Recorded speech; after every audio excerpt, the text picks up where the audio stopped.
En este módulo vamos a discutir aspectos de los recursos no convencionales, algo nuevo y cada vez más influyente en el ámbito de la industria. Vamos a ver de qué se trata los recursos no convencionales y por comparación con lo que veníamos explotando como convencional, cuáles son los recursos no convencionales que tienen importancia en la Argentina, aspectos de la explotación, de los desarrollos, de la ubicación de estos recursos y en particular de lo que se llama el fracking o la estimulación por fractura hidráulica, que es un elemento central de estos desarrollos. Vamos a discutir también los eventuales impactos y la forma en que la industria los va a manejar, tanto impactos para el ambiente como para la sociedad o para los trabajadores. Comencemos por definir claramente lo que la industria, aún sin nombrarlo en forma explícita, ha considerado convencional. Es decir, petróleo y gas convencional serían depósitos de petróleo y gas en subsuelo que vamos a producir a través de pozos. Además, estos recursos están contenidos en estructuras del subsuelo que llamamos trampas, confinados dentro de un sello que los delimita e impide que migren y que se muevan desde allí. Es decir, son recursos que están en una estructura definida con límites definidos en el subsuelo. Hay también coexistiendo en esa estructura normalmente agua y petróleo, eventualmente agua, petróleo y gas, ordenados de acuerdo a su densidad, es decir, el gas en la parte superior, petróleo en el medio, agua, siempre la presencia de agua en la parte inferior. Este esquema, este sistema, que llamamos sistema petrolero convencional, no se va a repetir en los recursos no convencionales. Hay otros recursos de petróleo y gas, también con la misma composición, también distribuidos en distintas proporciones en la corteza terrestre, pero que ya no responden a este mecanismo de formación, migración y acumulación. Todos esos otros recursos se van a llamar no convencionales. Noten aquí que al definir algo como no convencional, se va a producir cierto desorden taxonómico, porque voy a incluir dentro de lo que es no convencionales fronteras difusas entre unos y otros. Este triángulo de los recursos simboliza de alguna manera, es una manera muy extendida, de representar todos los recursos de hidrocarburos, petróleo y gas existentes en la corteza. En el vértice encontramos una cantidad reducida de petróleo y gas en acumulaciones del subsuelo que vamos a producir por pozos, lo que llamamos convencionales. Ahora, a medida que avanzamos hacia la base del triángulo, vamos incorporando cantidades crecientes de recursos de petróleo y gas que se van a encontrar en la corteza en otras formas. Todos estos otros recursos, por ejemplo, petróleos pesados y ultrapesados, petróleo y gas que están en formaciones rocosas de características muy particulares, tremendamente compactas, de muy baja permeabilidad. Gas que se encuentra asociado a mantos de carbón. Todos estos recursos van a ser agrupados en el contexto de lo que llamamos no convencionales. Y acá vamos a encontrar algunos recursos de petróleo y gas que no van a necesitar la perforación de pozos. Por ejemplo, hay depósitos de petróleo pesado, ultrapesado, en Venezuela, en Canadá, cantidades enormes que están prácticamente a nivel del suelo y que se explotan con técnicas de minería, con canteras. Se excava esa roca totalmente impregnada de petróleo, se la lleva a un proceso donde con agua caliente, vapor o solvente se le extrae el petróleo. Eso es una verdadera minería del petróleo, es un tipo de recurso no convencional. ¿Cuáles importan en la Argentina?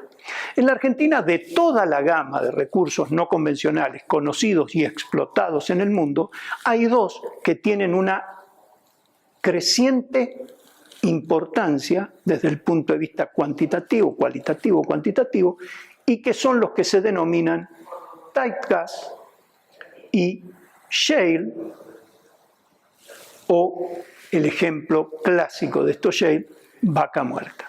Son dos tipos de acumulaciones de naturaleza diferente, pero ambos deben ser considerados no convencionales porque no tienen aquellos elementos de los reservorios convencionales que nosotros hemos descrito también. Generación, migración, acumulación, trampa, sello, no van a ser tan fáciles de identificar en estos casos. Veamos el primero de estos recursos que tenemos disponibles en la Argentina. Lo que llamamos depósitos o yacimientos tight gas. Tight es una palabra en inglés que simboliza o que representa una roca muy cerrada, muy apretada. Tight quiere decir cerrado o apretado.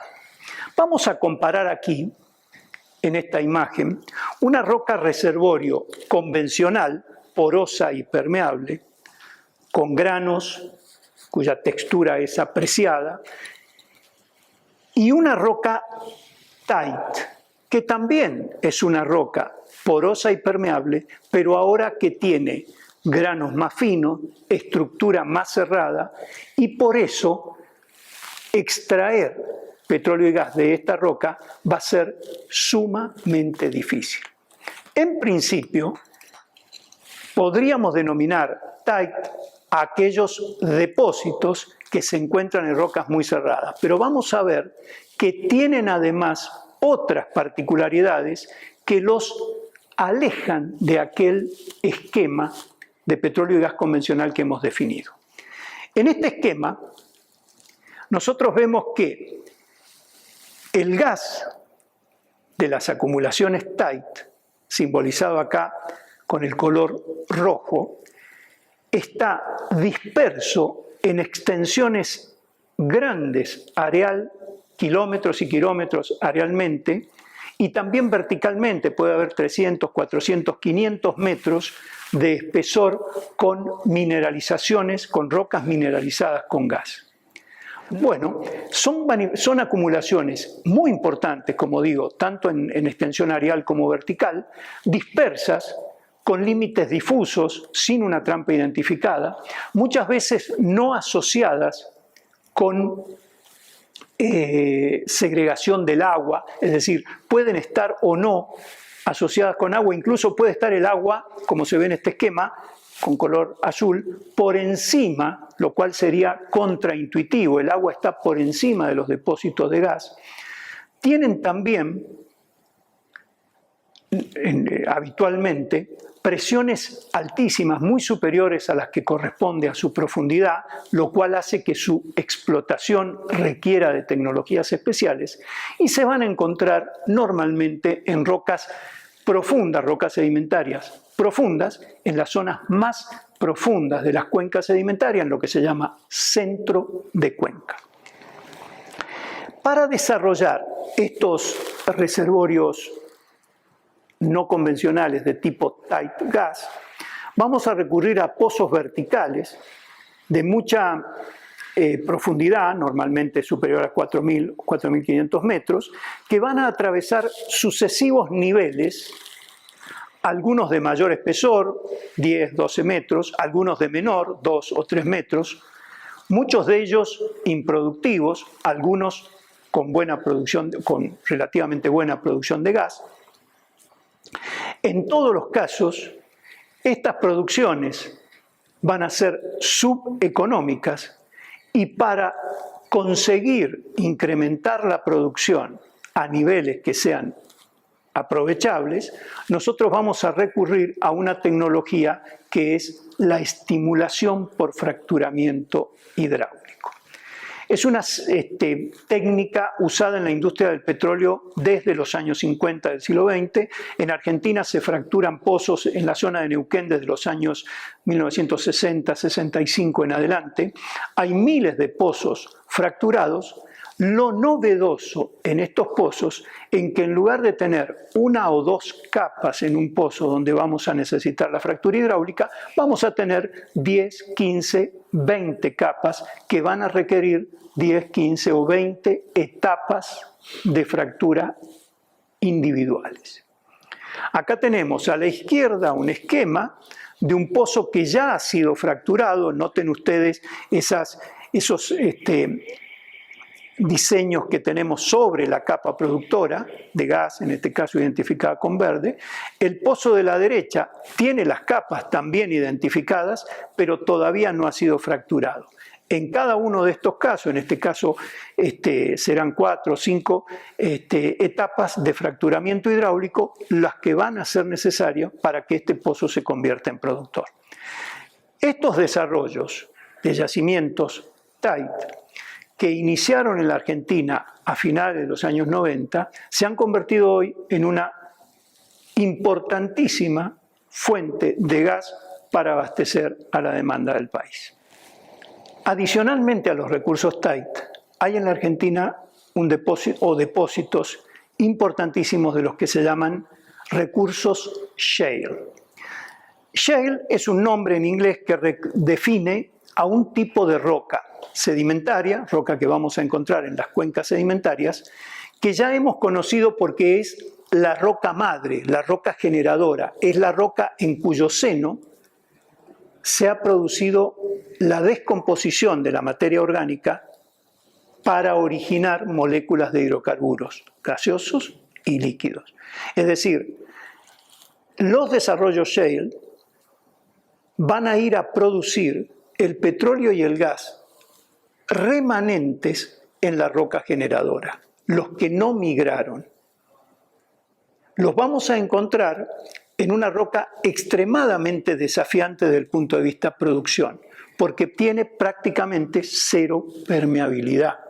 Vamos a necesitar generar algunas vías de comunicación entre la roca y el pozo para que fluya gas y petróleo remanentes aquí, esas moléculas que todavía no migraron, fluyan hacia los pozos con caudales económicos. El ejemplo más importante que tenemos, hay otros, pero el más importante sin duda en Argentina, es Vaca Muerta. Vaca Muerta esta es una muestra de Vaca Muerta, es la roca o una de las rocas generadoras más importantes de la cuenca neuquina. Se extiende, es un manto rocoso que se extiende por alrededor de 30.000 kilómetros entre el sur de Mendoza y el norte-centro de la provincia de Neuquén. Tiene espesores que pueden llegar a algunos cientos de metros, 300, 400 metros en la zona de mayor espesor.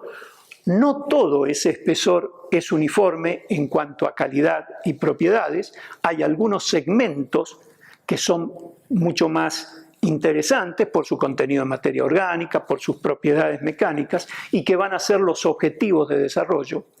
Ahora, el único o la llave para la producción de hidrocarburos de las rocas shale, como esta Vaca Muerta, es la perforación de pozos horizontales. Ya no vamos a atravesar la formación con un único pozo vertical, como en el caso de los tight, como en el caso de los reservorios convencionales, sino que vamos a orientar la perforación desviándolo de la vertical e ingresando en una trayectoria horizontal dentro del horizonte de Vaca Muerta que nosotros consideramos objetivo. Esta tecnología de perforación de pozos horizontales, combinada con unas nuevas tecnologías que llegan en los años 2000 para producir múltiples etapas de fracturamiento hidráulico en ese tramo horizontal, son las que van a abrir el potencial de producción de los recursos shale en el mundo y en particular de Vaca Muerta. Nosotros sabíamos perforar pozos horizontales ya desde finales del siglo XX. Sabíamos fracturar desde mediados del siglo XX. Sin embargo, es la combinación de técnicas que nos permiten orientar y perforar pozos horizontales cada vez más largos, hacerlo económicamente, hacerlo en forma segura y seccionar ese tramo horizontal en 40 o 50 etapas independientes, individuales, para hacer una fractura hidráulica en cada una en forma secuencial.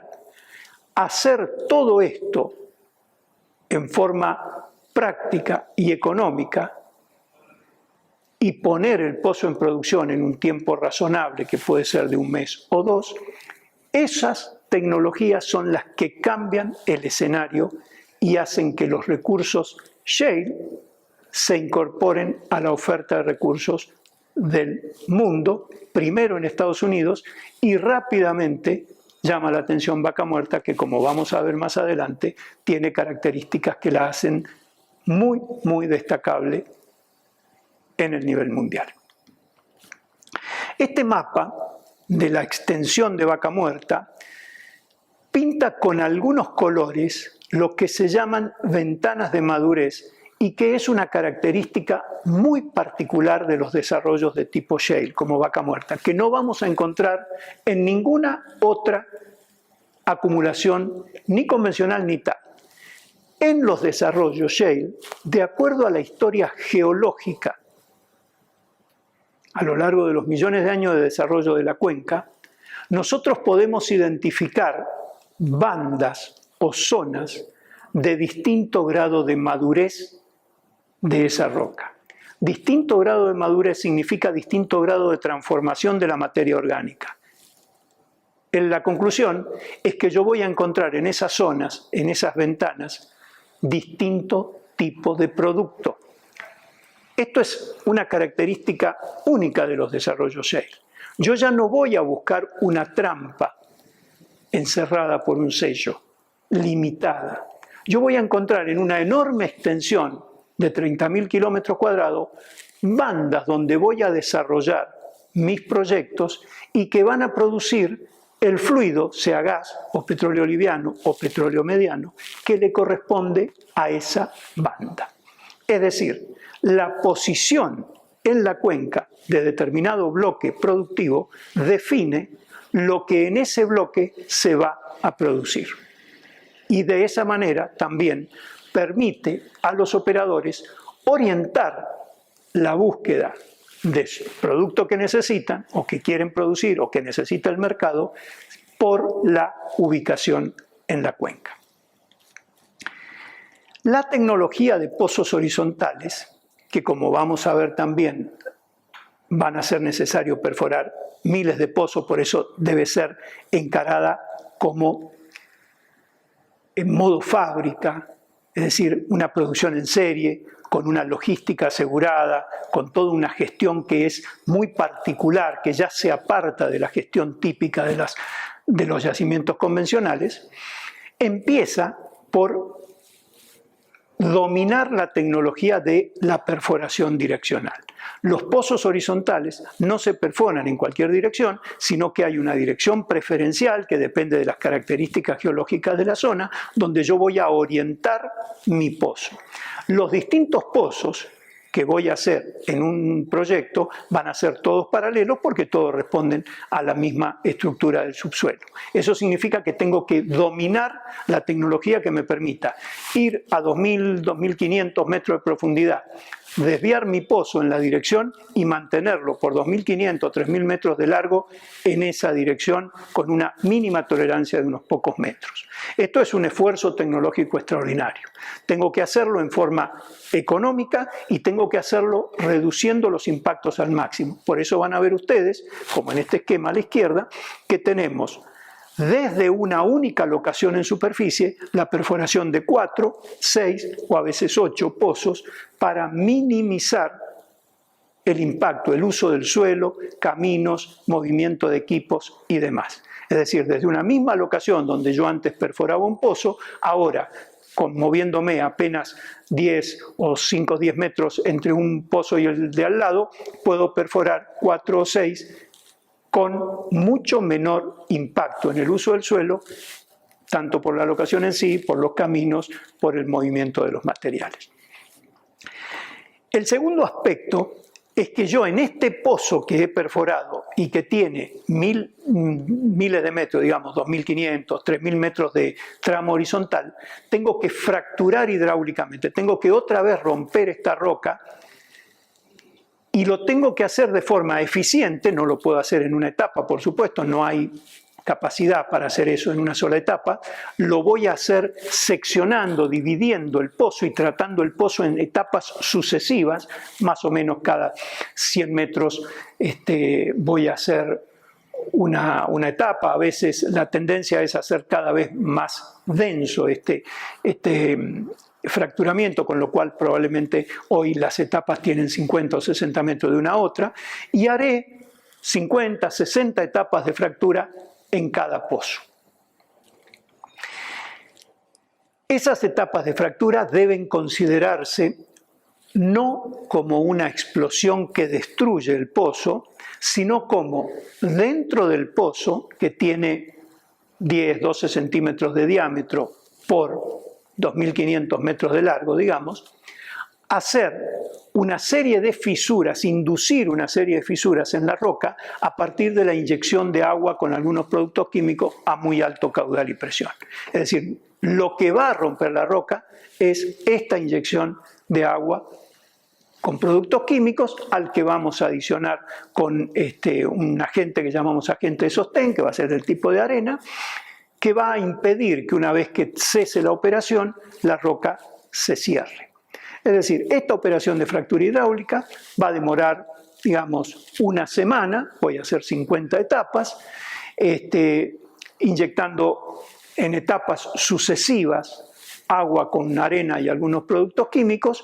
Pasado este tiempo, el pozo ya va a estar en condición de ponerse en producción. Vamos a recuperar el agua inyectada, que depositaremos en circuito cerrado, y a partir de allí abriremos en forma controlada el pozo a producción para que empiece a entregar petróleo y gas. La operación de fracturamiento hidráulico, sobre todo cuando se hace en gran escala, es una operación compleja que implica e involucra una serie de compañías especialistas, técnicos de distintas orientaciones que trabajan en forma muy coordinada bajo la supervisión del representante de la compañía operadora.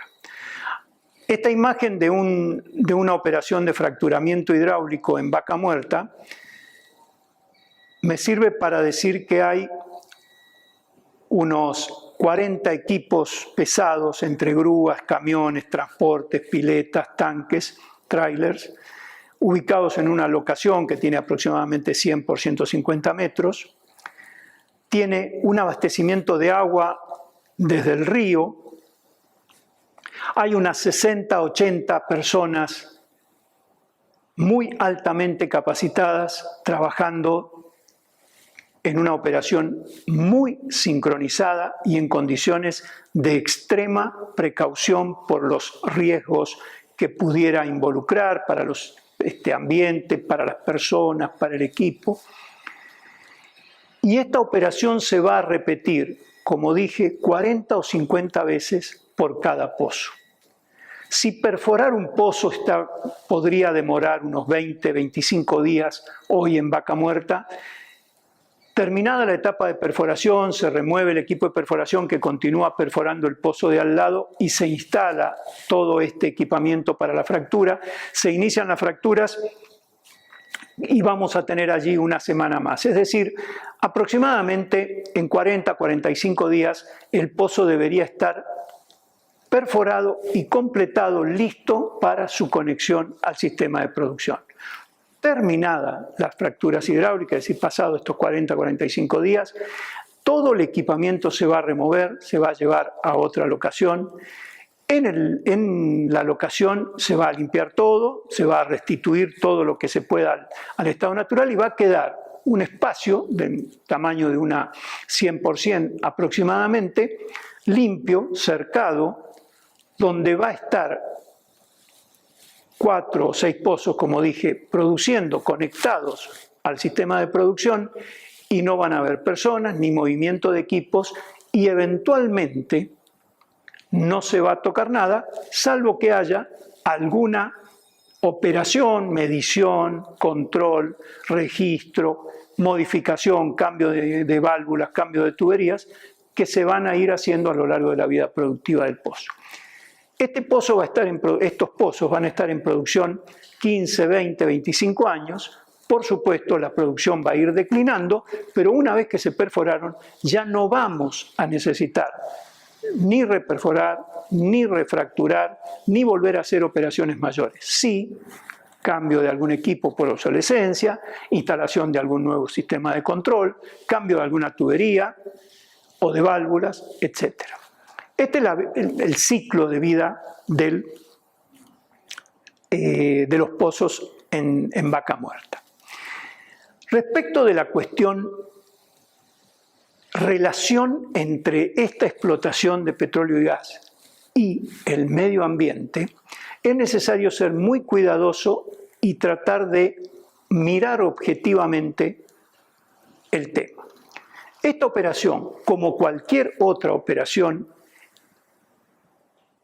industrial, va a producir impactos en la atmósfera, en el suelo, en el agua. La industria va a identificar y manejar con criterios cada vez más restrictivos todos estos impactos, al punto de que se puede hoy afirmar, y cualquiera que circule por los campos petroleros lo puede verificar, podemos afirmar, como digo, que nada de lo que hoy hacemos reproduce las prácticas del pasado. Todo aquello que fue práctica normal en los años 40, en los años 60 del siglo pasado, hoy es totalmente diferente. Hemos revisado y actualizado todos nuestros procedimientos de relación con el ambiente. En un desarrollo típico, tipo Vaca Muerta, de estos recursos shale, se van a perforar miles de pozos. De hecho, ya hay algo así como 1.300 pozos perforados en Neuquén con objetivo Vaca Muerta. ¿Cuáles son los principales aspectos a considerar o que deben ser considerados? Primero y fundamental es el acceso al terreno y el acceso al agua. Se van a necesitar ocupación, o va a ser necesario un cierto nivel de ocupación del terreno para desarrollar estas locaciones donde se ubican los pozos, los caminos de accesos y eventualmente otras instalaciones, plantas de tratamiento de petróleo y de gas, oleoductos, gasoductos, líneas eléctricas, generadoras eléctricas, etc. Este uso del suelo es un elemento crítico y en el caso de Vaca Muerta es uno de los principales factores favorables al desarrollo de Vaca Muerta, porque todas las zonas de mayor interés de Vaca Muerta se ubican en la estepa neuquina, donde no van a competir con otros emprendimientos. No digo que el territorio está desocupado, porque ningún territorio está desocupado, solo que el tipo de asentamiento y el tipo de poblamiento, el tipo de explotación extensivo de la estepa neuquina es perfectamente compatible con el uso de suelo que se hace para desarrollar Vaca Muerta. Este es un punto a favor que yo diría de los más importantes que tiene Vaca Muerta sobre la superficie. Hay lugares, otros países, donde la ocupación del terreno para desarrollos del tipo de Vaca Muerta podría entrar en conflicto con los desarrollos económicos, por ejemplo la agricultura, o de la población. No es el caso de Neuquén o del sur de Mendoza. El segundo aspecto a tomar en cuenta es el abastecimiento de agua. Otra vez, de ninguna manera se podría admitir que entre en conflicto los requerimientos de agua con la agricultura o el abastecimiento de las poblaciones. Entonces, miremos el recurso agua en Neuquén. De nuevo, la naturaleza ha sido extremadamente generosa en este aspecto y la provincia de Neuquén tiene, tanto en el río Neuquén como en el río Colorado, fuentes de agua suficientes como para atender a los requerimientos de las comunidades, de la agricultura y abastecer a los requerimientos para el fracturamiento hidráulico. Alrededor del 1% del caudal de los ríos más importantes de Neuquén sería suficiente para todo un desarrollo masivo de vaca muerta, teniendo en cuenta que alrededor del 50 o entre el 50 y el 90% de estos ríos desembocan en el mar. Pensamos que es un desarrollo compatible y que satisface una necesidad primaria esencial. Finalmente, se ha hablado mucho y se habla mucho de los productos químicos involucrados en el tratamiento. Son productos químicos de uso industrial. El tratamiento consiste básicamente en agua y arena, que son productos naturales, a los que se va a aditivar principalmente un agente gelificante, que es una especie de almidón natural producido por un poroto que se llama goma guar, que es un gelificante que se usa incluso en alimentación, con lo cual los principales productos involucrados son absolutamente compatibles con la vida y con el ambiente.